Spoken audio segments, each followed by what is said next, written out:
गरीब भाई की अमीर बहन। किशोर और पिद्दी दो भाई बहन थे। पिद्दी बहुत खर्चीले स्वभाव की थी। वो जितना कमाती अपने ऐशो आराम में पैसे उड़ा दिया करती। लेकिन किशोर समझदार था, घर को साथ लेकर चलना जानता था। अपनी बहन के जितना कमाता तो नहीं था, लेकिन फिर भी वो किसी तरह घर का खर्च चला लेता था। एक दिन पिद्दी किशोर से कहती है, किशोर, तुम थोड़ा ज्यादा क्यों नहीं कमाते? मेरे दोस्त रोज मेरा मजाक उड़ाते हैं। अरे बहन, मैं कोशिश तो कर रहा हूँ। अच्छा सुनो, अगले महीने रक्षाबंधन है, मुझे सोने का हार चाहिए, इससे कम कुछ भी ना लूंगी। अरे दिला दूंगा बहन। किशोर को पूरी रात नींद नहीं आती। उसके दिमाग में बस ये चल रहा था कि उसकी माली हालत इतनी बिगड़ चुकी है, अब वो सोने का हार कहाँ से लाएगा। अगले दिन किशोर सुबह सुबह घर से ये बोलकर निकल गया कि पिद्दी, मैं गांव से बाहर जा रहा हूँ, कुछ दिन घर नहीं आऊंगा।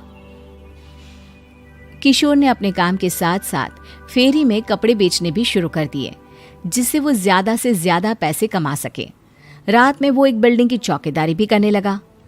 अपने काम से थोड़ा बहुत समय निकालकर बस कुछ घंटे की नींद ले पाता था। और कब वो कुछ दिन एक महीने में बदल गए और रक्षाबंधन भी आ गया, पता ही नहीं चला। लेकिन किशोर अभी तक घर वापस नहीं लौटा। जहां वो काम करता था, पिद्दी के नाम का गुल्लक रखा हुआ था। किशोर ने उस गुल्लक को फोड़ा और सारे पैसे इकट्ठा करके एक सोने का हार खरीद लिया। घर में पिद्दी किशोर का इंतजार कर रही थी। तभी किशोर आता है।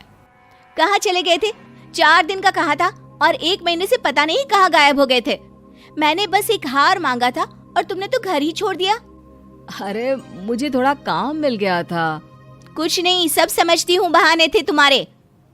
अपनी बहन के लिए इतना भी नहीं कर सकते, कैसे भाई हो? चलो यहाँ बैठो, राखी बांधती हूँ। पिद्दी ने किशोर को राखी बांधी। वैसे ही किशोर ने अपनी बहन के हाथ में सोने का हार रख दिया। उसकी खुशी का कोई ठिकाना नहीं था। वो मिठाई खिलाए बिना ही नेकलेस लेकर चली गई और शीशे के सामने अपने गले में हार रखकर देखने लगी। किशोर ने लड्डू उठाया और खुद ही खा लिया। ऐसे कई साल गुजर गए। एक दिन पिद्दी की नौकरी छूट गई। अब वो पूरी तरह किशोर पर डिपेंड हो गई थी। आए दिन किशोर को अपने महंगे महंगे शौक गिनाकर उससे पैसे मांगा करती थी। किशोर, कुछ पैसे देना, मुझे पार्लर जाना है। किशोर बिना कुछ बोले उसे पैसे दे देता। ये क्या, 500? अरे इतने में तो मुझे पार्लर में एंट्री मिलेगी बस। अच्छा, देता हूँ ना ज्यादा। अरे कैसे भाई हो, अपनी बहन के लिए इतना भी नहीं कर सकते। किशोर ने जेब से 2000 का नोट निकाला और उसे दे दिया। किशोर गरीबी में रह लेता था, लेकिन अपनी बहन को कभी कोई कमी नहीं होने देता था।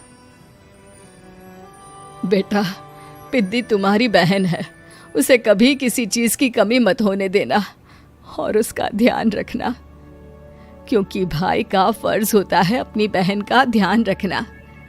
किशोर ने माँ की कही ये बात हमेशा के लिए याद कर ली थी। शायद माँ की इसी बात की वजह से किशोर पिद्दी की हर जिद पूरी करता चला आ रहा था। किशोर, आज मैं अपने दोस्तों के साथ पार्टी करने जा रही हूँ, मुझे कुछ पैसे दो ना। किशोर पिद्दी को समझाता है, लेकिन पिद्दी नाराज होकर चली गई और अपने कमरे में सुबक सुबक कर रोने लगी। किशोर अपनी जेब से कुछ पैसे निकालता है और पिद्दी को दे देता है। किशोर खुद कभी अच्छे कपड़े नहीं पहनता, लेकिन पिद्दी को राजकुमारी की तरह रखता। पिद्दी के जाने के बाद किशोर अपने काम पर निकल गया।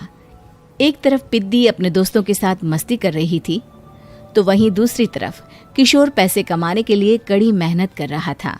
कुछ और दिन ऐसे ही बीत गए। एक दिन पिद्दी एक लड़के को लेकर घर आई और उसे किशोर से मिलवाया।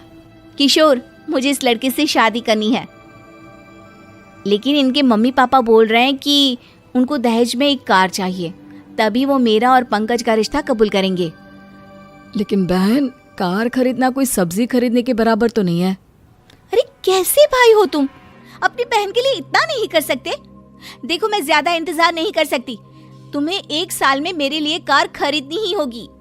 अच्छा पंकज, एक काम करो, कल तुम अपने माता पिता को घर बुला लो, मैं उनसे तुम्हारे और पिद्दी के रिश्ते की बात कर लेता हूँ। अगले दिन किशोर के छोटे से घर में पंकज और उसके माता पिता आते हैं। बेटा, तुम्हारी बहन ने हमारी शर्त तो बता ही दी होगी। जी बेटा, तुम तो इतने छोटे घर में रहते हो, दहेज कहाँ से लाओगे? मैं अपनी बहन की खुशी के लिए सब कुछ कर सकता हूँ। पंकज और पिद्दी का रिश्ता तय हो जाता है।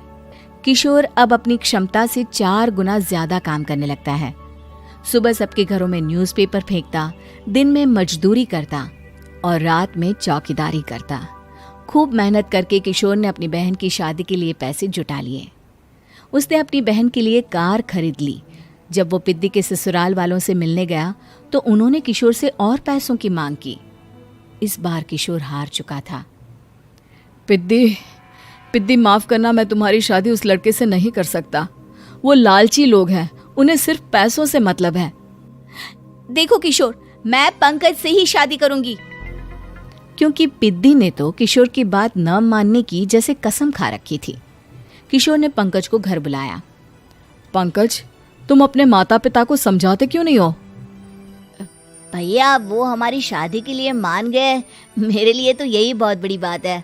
हम एक काम कर सकते हैं, दहेज की रकम में से कुछ पैसे मैं आपको दे देता हूँ। अरे लेकिन समाज वाले क्या कहेंगे? अरे जब दुनिया को पता चलेगा तब ना। अच्छा, कुछ पैसे मैं अपने मालिक से कर्ज में ले लेता हूँ।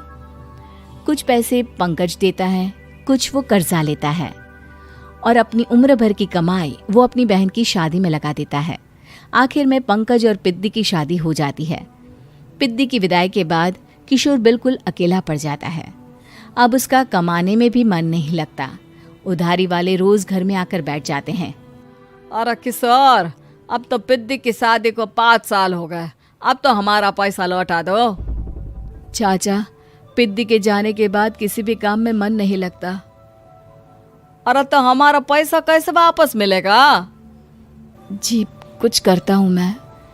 किशोर के ऊपर बहुत सा कर्जा चढ़ गया था, इसलिए उसने तय किया कि वो ये घर बेचकर सबके पैसे लौटा देगा। अगली सुबह शहर के किसी साहूकार को उसने अपना घर बेच दिया और सबके पैसे लौटा के वो गांव छोड़कर चला गया। पिद्दी ने शादी के बाद कभी अपने भाई का हाल तक नहीं पूछा। किशोर को फर्क नहीं पड़ता था, बस ससुराल में उसकी बहन खुश है ये जानकर उसे खुद की खुशी मिलती थी और ये सोचकर कि उसने माँ से किया हुआ वादा पूरा कर दिया।